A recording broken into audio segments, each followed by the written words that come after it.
우리 학생들이 배우는 한국사 교과서 내용을 살펴보면은 기독교가 폄하되어 있습니다.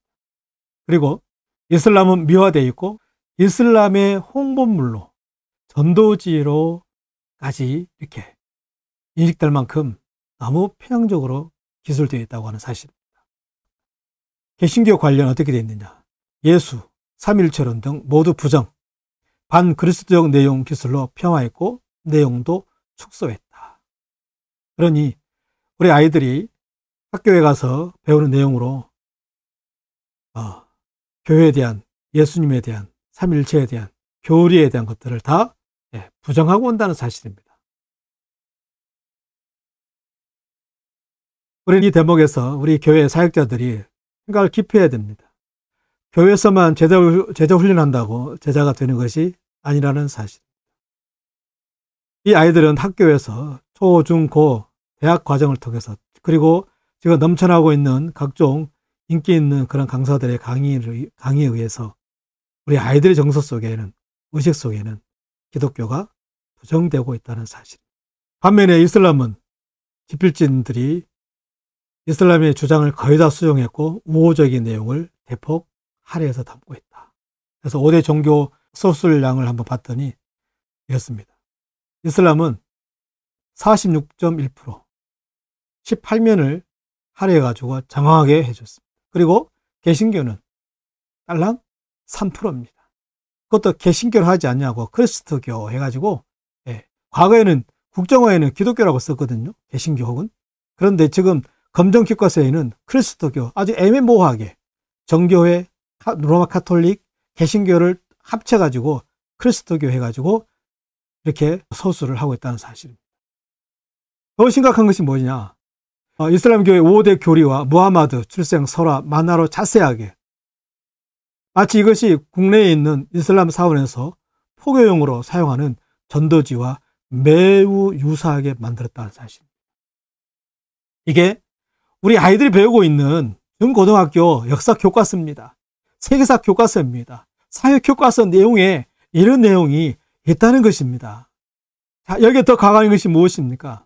우리 아이들 그 교과 내용은 이미 이슬람교가 최고입니다. 최고예요.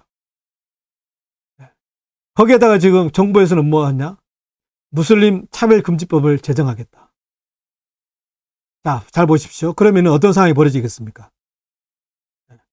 기독교가 없어지고 기독교가 벽파가 돼버리면 그 다음에는 그 기독교 자리에 누가 차지하게 되는 것입니까? 이슬람이 차지하게 되는 것이죠. 그렇죠? 유럽 교회가 그랬잖아요. 그리고 그들이 갖고 있는 온갖 사상과 이념을 주입시키면 반기독교적으로 반성경적인 내용을 갖다 집어넣으면 우리 아이들은 믿음과 신앙이 형성이 잘 되겠습니까? 잘 될까요? 거짓말도 10번, 100번 들으면 참이 돼버리는데 학교에 가가지고 노상 듣는 이야기가 반기독교적이고 반성경적이고 이슬람, 그 다음에 무하마드 이 이야기를 듣는다면 과연 아이들은 어느 종교에 더 호감을 갖고 어느 종교를 더 적대시하겠습니까? 지금 교과서는 대한민국 교과서가 아닙니다.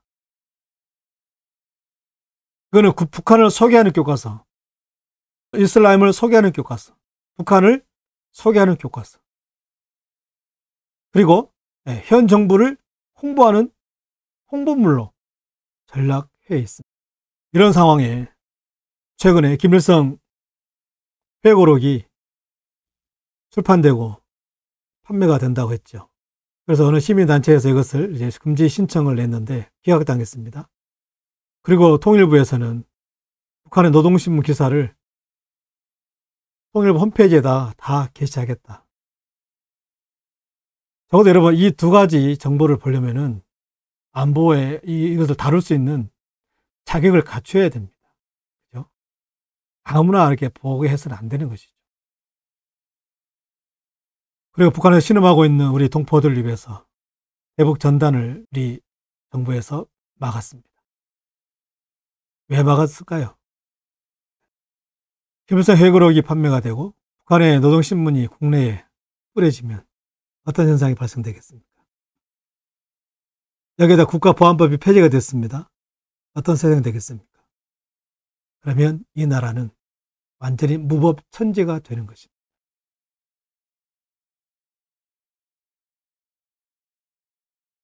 국가보안법 폐지 누구를 위한 것인가? 국가보안법에 대한 폐지 논란은 북한 체제에 대한 이해 부족에서 비롯된 것인 만큼 북한 체제를 제대로 직시하라. 국가보안법 폐지해봐야 북한은 하나도 안 변한다. 현재 북한은 김정일이 확고하게 구축한 수령 체제만 무너지면 마땅한 후계자가 나타나지 않을 것인 만큼 곧 무너지게 되어 있다. 남한은 이를 제대로 알고 체제 경쟁에서 압도적으로 승리하기 위해 경제를 발전시키고 그다음에 내부 단속을 잘해야 한다. 대한민국이 승리하기 위해서는 경제를 발전시키고 내부 단속을 해야 된다. 그렇죠? 경제를 발전시키려면 뭐 해야 됩니까? 그렇죠. 자유시장 경제가 돼야 됩니다. 그래야 경제가 발전이 됩니다. 서로 경쟁해야 됩니다. 그런데 지금은 어떤 상황이 벌어지고 있습니까? 이전에 시장까지도 정부에서 지금 입을 대고 있고 이 체제를 다 지금 망가뜨리고 있는 상황이죠. 내부 단속입니다. 내부 단속이 무엇입니까? 불온 사상, 반대한민국적인 생각과 사상과 이념을 근절시켜야 된다. 아니 통일 독일도 그러지 않았습니까? 과거에 히틀러의 그런 정권이나 히틀러 찬양한 사람들은 지금도 엄하게 다스린다고 하잖아요. 그게 국가보안법입니다. 국가보안법은 뭐냐? 내부 결속을 다지는 것입니다. 국가보안법 폐기를 주장한 사람들은 내부를 와해시키자는 자들입니다. 도대체 정권이 무엇을 하려는 것인지 모르겠다. 김정일이 가장 곤욕스러워하는 것은 북한의 인권 문제를 국제사회에 적극 제기해야 된다. 지금 말하면 김정은이 가장 곤욕스러워하는 것은 북한의 인권 문제를 국제사회에서 적극 제기해야 된다. 그래 지금 우리가 아시는 것처럼 이 정부 들어서 북한 인권에 대해서 이야기한 적이 있습니까? 한 번도 없습니다. 북한 인권을 말하지 않고 북한 체제를 옹호해주고 그리고 북한 체제를 옹호한다는 것은 북한의 중앙노동당입니다. 그 노동당을 보유해주고 그 노동당을 호위해주는 이 사람들이 지금 국가보안법을 폐지하자고 하는 사람들의 집단인 것입니다. 국가보안법이 폐지되면 남한 내부는 극도의 혼란으로 치닫게 될 것입니다. 그 극도의 혼란은 각자의 상상에 맡기겠습니다. 그리고 기독인의 사상과 이념의 갈등과 분열로 교회는 또 분열될 것입니다. 과거에 일제 때 신사참배를 가지고 교회가 분열됐습니다. 국가보안법이 폐지되고 난 다음에 한국 교회의 현상은 그야말로 직격탄을 맞게 될 것입니다. 우리나라와 교회는 문어방이 될 것입니다. 문어방. 문어방이 무엇입니까? 서로 자기의 살과 자기의 다리를 뜯어먹고 사는 것이죠. 결국 죽는 것입니다. 문어방이라 하는 것은 아주 극도의 뭡니까? 고난을 이야기할 때 이야기하거든요. 원래 문어 잡이할 때 요즘 통발로 해가지고 잡지만은 과거에는 항아리에다가 큰 항아리 이렇게 준비해가지고 구멍을 쬐까맣게 뚫어요. 그리고 한쪽에 그 항아리 입구는 막습니다. 그리고 그 속에다가 된장이나 유인할 수 있는 그 먹이를 넣어놓죠. 그러면 이제 문어 새끼가 들어와가지고 맛있는 음식 먹이를 먹지 않겠습니까? 먹다가 보면 한참 먹다 보면 이제 배불러가지고 나가려고 이제 그 구멍을 딱 들어간단 말입니다. 그러면 못 나가는 거예요. 왜 못 나가냐? 자기 몸이 커져버렸거든. 그럼 그때부터 뭐 하겠습니까? 그때부터 자기 문어발 하나씩 뜯어 먹으면서 연명하는 겁니다. 그러다가 죽게 되는 것이죠. 바로 이와 같은 현상이 대한민국과 한국 교회에 불어닥칠 형국이라는 사실입니다. 그러면 국가보안법 폐기로 인해서 우리 개신교와 자녀들의 미래가 어떻게 될 것인가? 개신교는 그야말로 공동화 현상이 더 빨라지겠죠. 유럽의 교회가 이제는 바로 한국 땅에 상륙하게 되는 것입니다. 지금도 그런 현상들이 나타나고 있지 않습니까? 더 절박한 것이 뭐냐? 우리 아이들의 미래입니다. 과연 우리 아이들이 어떤 시대에 살아갈 것인가? 가슴 아픈 상황입니다. 국가보안법이 폐지되면 가장 큰 피해는 우리 개신교로서 혐오 집단이 될 것입니다. 그리고 자녀들은 종교와 신앙의 자유를 침해받게 될 것이고 전도는 더 이상 되지 않겠죠.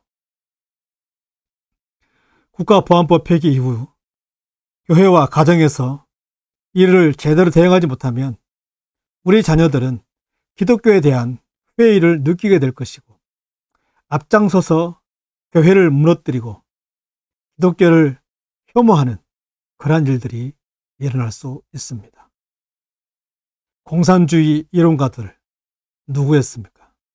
유대인이고 개신교인이었습니다.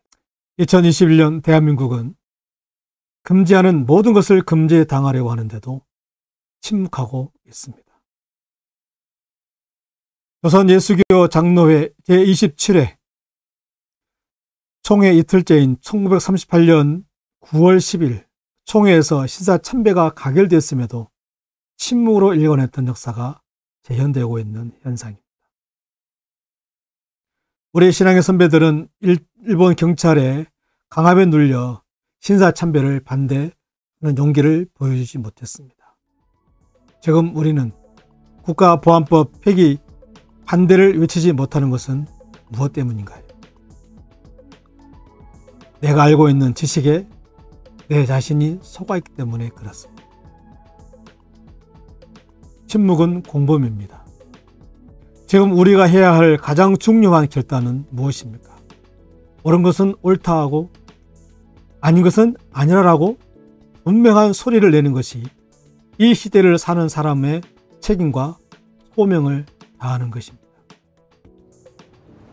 국가보안법 폐지는 K68입니다. 감사합니다.